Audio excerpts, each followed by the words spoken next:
All right. Good morning, everyone, and welcome to a new episode of How I Met Your Mortgage. I'm Adam Smith with the Core Finance Group and Just the Tips Coaching. And with me, as always, is the marketing director for both of those entities, Jen Waybauer. Good morning, Jen. Good morning. And our guests this week are Scott and Amy Grossman. Good morning to the two of you. Good Morning. morning. We're excited to have you guys on the show this week. Let's get right into it. Obviously, our typical MO is to make sure that our audience has a solid working knowledge of who you guys are, what you do, where you do it, where you've come from. So why don't you guys dive right in and tell us, certainly who you are and what you do. Those are two of the most important things that a real estate agent can get across to any audience, whether it's one-on-one or in this case, potentially hundreds or thousands on one.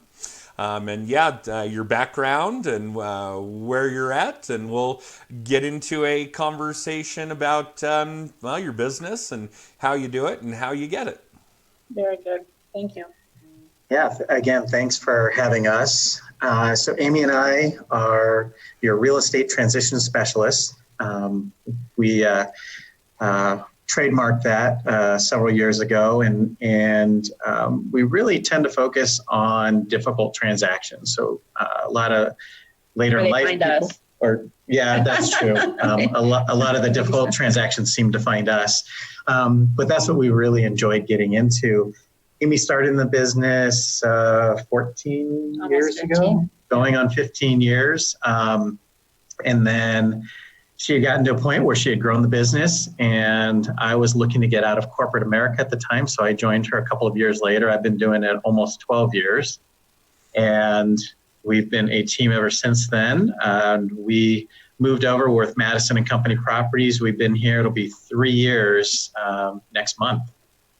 So the time has flown by, and we do focus a lot on later in life transition. So people who've been in their homes 20, 30, 40 plus years.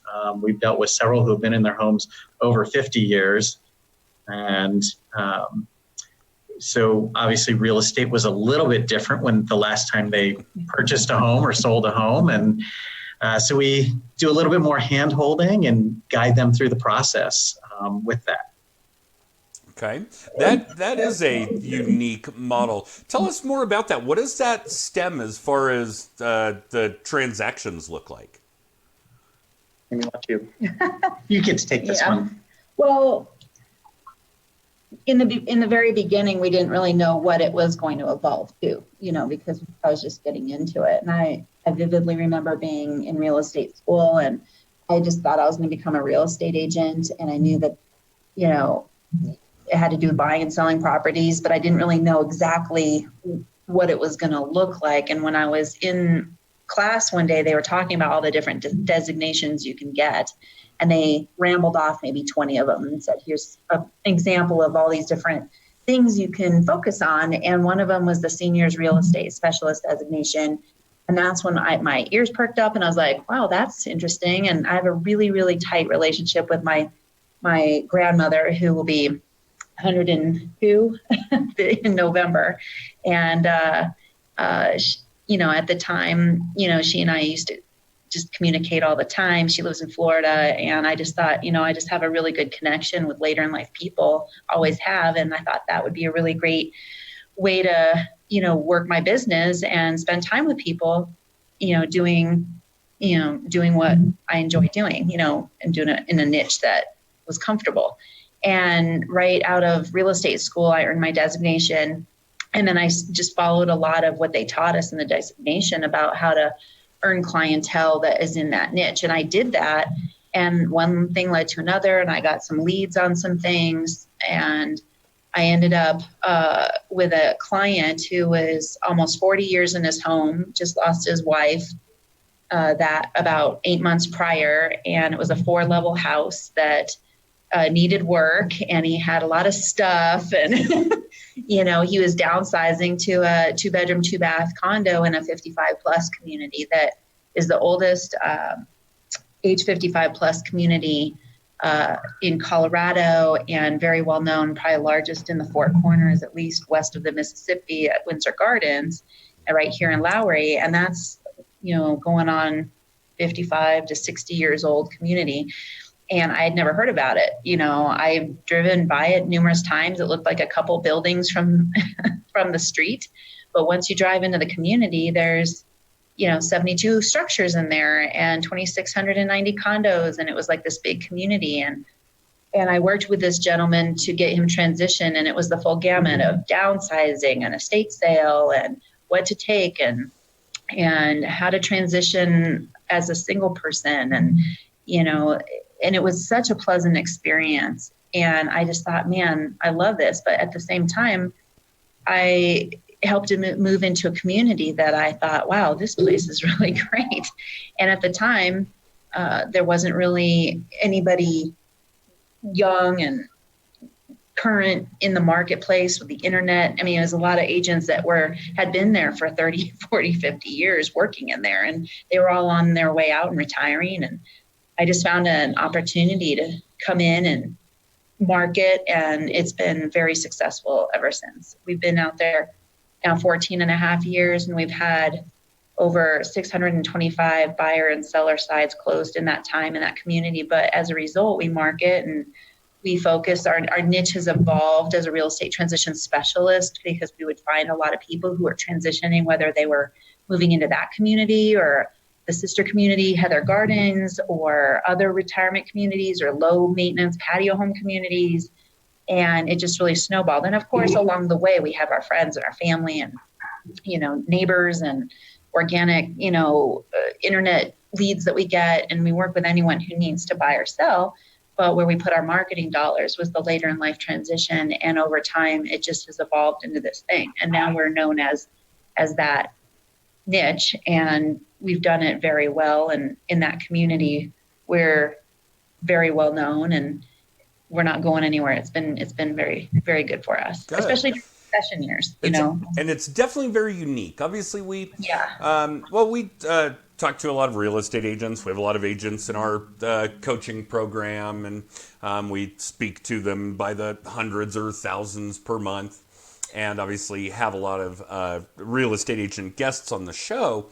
And a lot of them certainly focus on younger generations, not necessarily the youngest home buying generation, but we do see some of that as well. And we talk a lot about social media and digital marketing and Facebook, Instagram, so on and so forth, things that your audience aren't going to use or have a grip on the way that a lot of theirs do.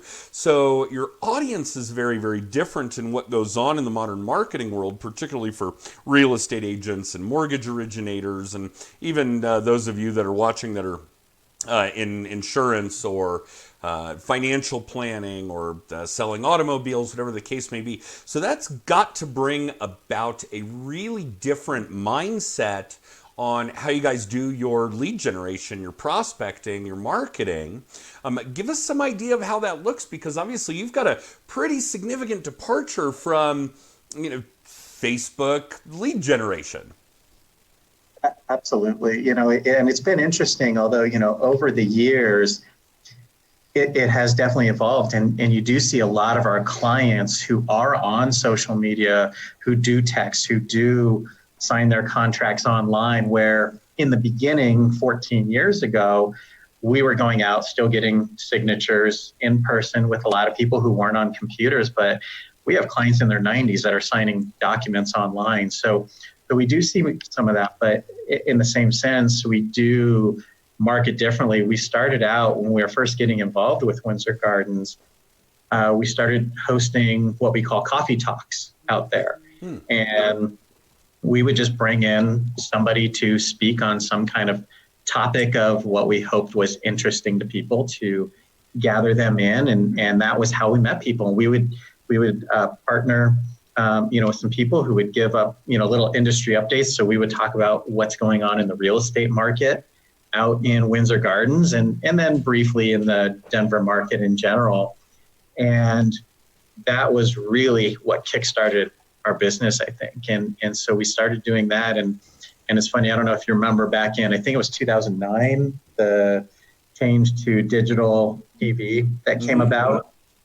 Well, we decided to host a coffee talk and have an event on that. And we ended up having to do 3 of them.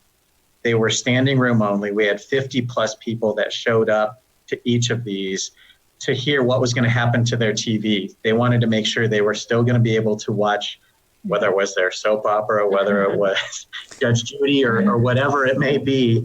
For the news, I mean, the they just news, really were worried their music. Yep. Amy, we've lost your audio. Uh-oh. Now I hear you, Scott. Oh, okay. Go ahead. I was just saying that it was a really big deal. They didn't understand going from analog to digital and how that was going to affect them. They wanted to make sure they were still going to see Stormy Rotman on 9 News giving their Absolutely. weather forecast. Sure. Yes. Yeah. And so that really helped to build our business, was having these coffee talks. Our average coffee talk, we'd get, maybe 15-ish people, 15 to 20 people. And these were 3 of them that were over 50 people each. They were bringing in chairs. It was really amazing to see and kind of really helped get us that boost. And then it's funny because we kind of got to a point where, we're busy. We still do print advertising there in Windsor Gardens, which does really well. In their newsletter, we have an advertisement on the back page.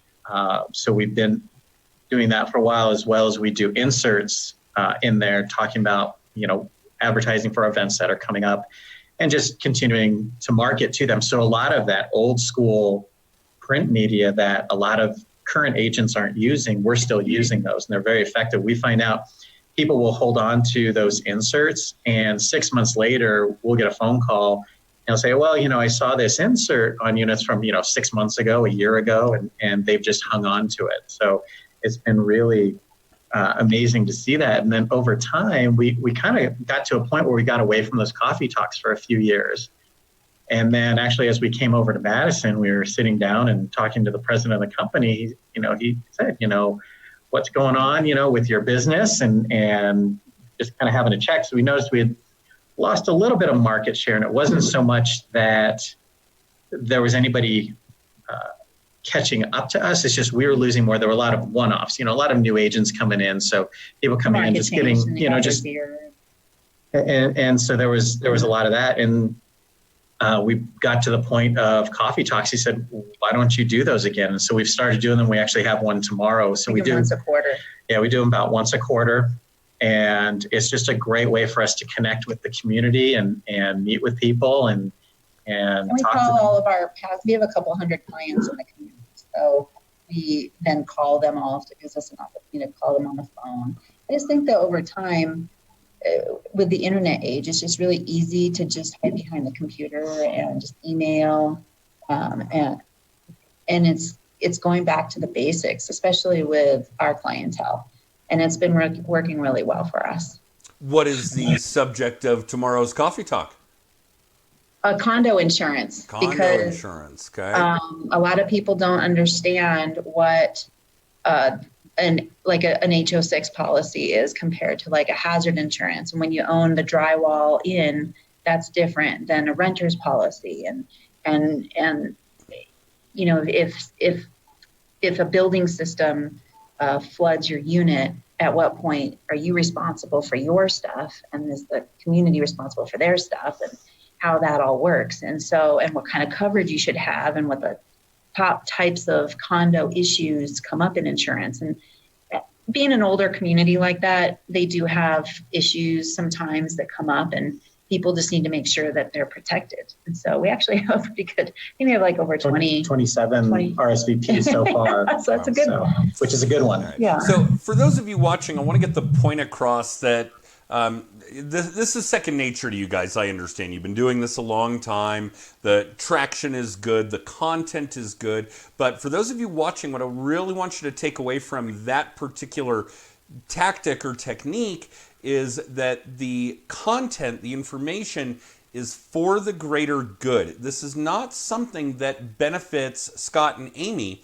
This is something that benefits the people that are coming in that need to learn about what digital TV looks like, or what an HO6 policy looks like, or what kind of coverages those provide. And I'm sure there's an enormous gamut from A to Z of what the subject matter of each of these coffee talks is. But what I really want for the audience to gather from this is that this is not a self-serving activity. This is something where Scott and Amy are working very hard to make sure that their clients and their potential clients, and again, anybody who owns real estate or wants to, so that's pretty much everybody out there in our fair state, but basically the business relationships, the contracts, the sells, the buys, those kinds of things are a byproduct of Scott and Amy working very hard to make sure that the general audience, the general consumer, is getting informed, is being protected, is being watched out for to some degree. And those are the kinds of activities that are going to pay dividends for you guys going forward. It's not that Scott and Amy are spending 30 or 60 minutes once a quarter telling all the people at this retirement community or this 55 plus condo community that they're the greatest real estate agents on the planet and they do more business and blah, blah, blah. They're not doing that. They're bringing in content that is serving the community, not themselves. And the byproduct serves them. So really take that stuff with a grain of salt. I know, and don't get me wrong, for those of you watching, that translates everywhere. I see so many of you posting on social media about how you're the greatest real estate agent on the planet, rather than posting content for the greater good of the community. So really focus on that, because it transcends just this coffee talk, this retiree, senior citizen kind of environment. It really spans the entire breadth of how you're doing your lead gen, your prospecting, your marketing. Make sure that it's not about you, that it's about them. All right. Sorry, guys. I had to get on my... That's a very good point. I had to get on my soapbox for a minute. Yeah. I mean, we do, of course, take a few minutes to talk, not necessarily about us, but just like what is the market conditions? Because they always want to know, like, what's going on with the market and the community. So every quarter, we always end our coffee talk with a spiel on the market conditions, and answer any questions. But we tend to find that from quarter to quarter, whatever our topic is, the people who come to the coffee talk, they have an interest in that topic. So we have a better chance of them doing something either with us or with the person who is speaking because they came. And there's over 3,500 people in that community. And it can work with anywhere. It can work with any kind of community. If you market the people who actually come, like sometimes I would worry, if we only got like 5 or 7 people that would come. But that was a very condensed, high productivity group. Even though it's a small group, the productivity out of the group always prevailed because those were the people who were really interested in either hearing what we had to say or hearing what our speaker had to say. And at the end of the day, our advertisement went out to all these people, and it was the name recognition. And so that was, with doing events, I think sometimes people get hung up on, how many people come or and I think it's more about the marketing and the information that went out as well. And then the people who actually come are truly who want that information and might be doing something with it. Okay. And I'm gathering that a lot of the attendees are already clients of yours, just based solely on the volume of transactions that you guys have done in that particular area.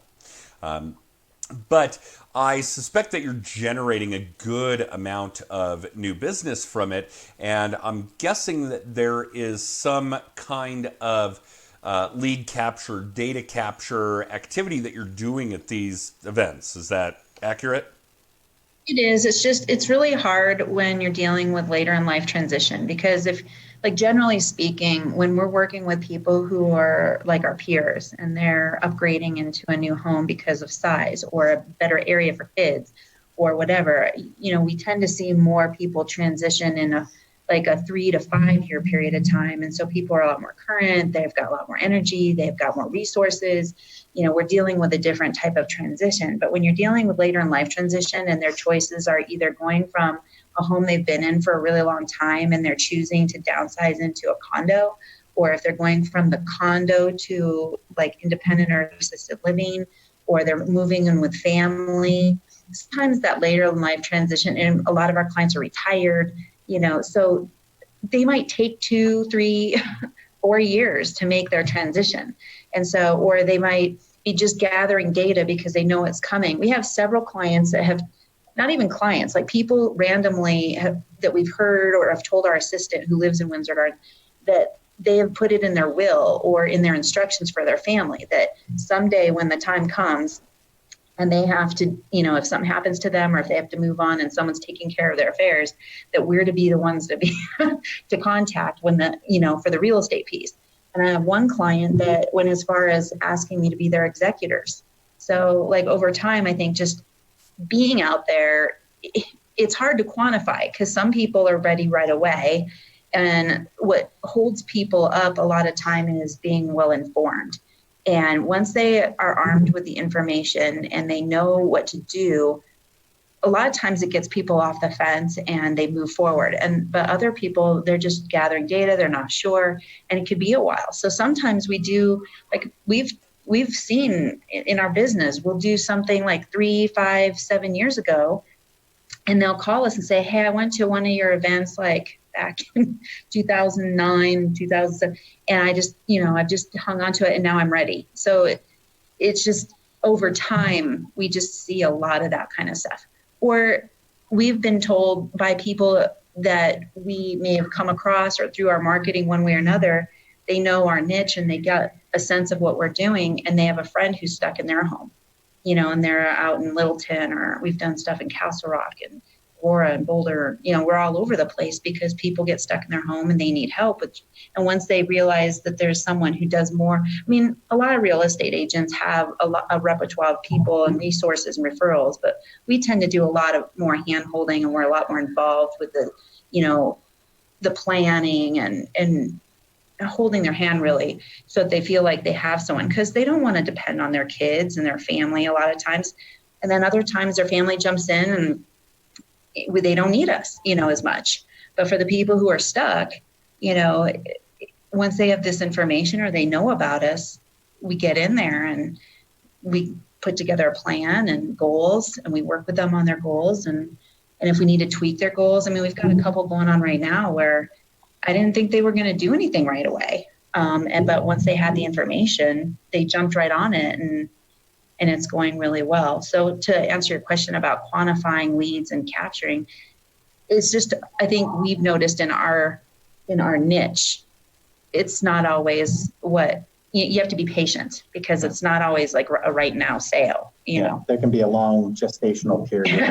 Well, I think that holds true for a lot of what goes on in real estate and even in mortgage originating, particularly if you're focusing on a relationship-based type of platform.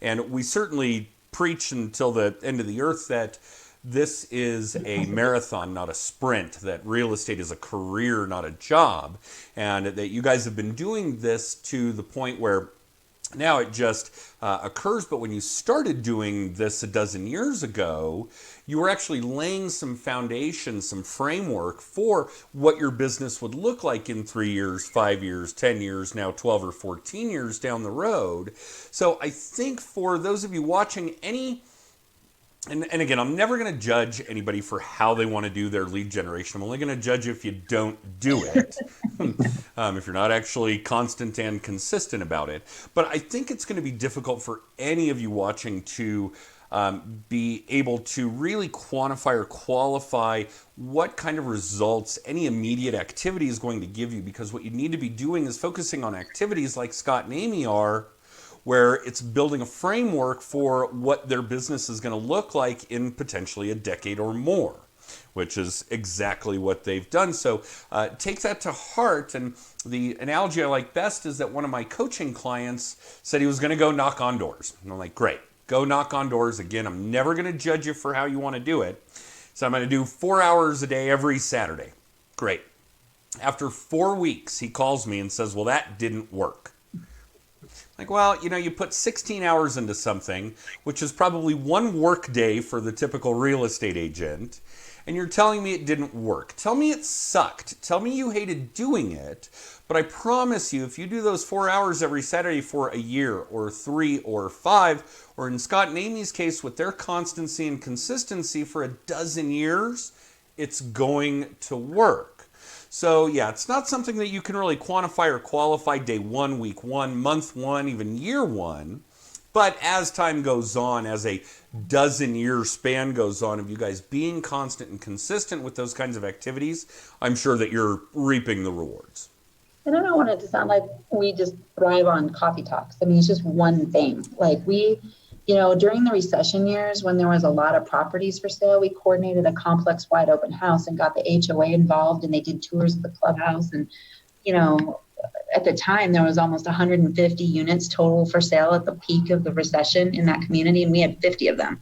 So it was just, it was really a tough time. And so we were trying to think outside the box, but at the same time, include as many resources as possible to get the job done. And I think just coming up with ideas, we've got a couple other things in the works, some other marketing pieces, and, opportunities come up, and, we think, oh, that would be a good idea for this or that. But as a result, like it's not just the people that you are focusing on, or it's who they know, it's their family, it's their friends, and and it's properly marketing to them so they know to refer you out, and we've always been pretty bad about asking for the referral, because we're not the type of people to be doing that all the time. But I think just organically, and just because of what we do, and just by educating people on what our niche is, it just gets us what we need. And going back to, we built our business. I mean, I joined in 2007. Well, we know what, in August of 2007. So we know what happened right after that. Fully self-employed in 2007. And so, all of a sudden, we don't have the salary paycheck coming in anymore. We had to figure it out. We had 2 young kids at the time. I was just having a kid. Yeah. My second child. We had just waited. And so I joined, and I don't know, you've got kids, and they like to eat multiple times a day. So we had to figure it out. And it was really through that, persistence and consistency of figuring out what our niche is and focusing on it.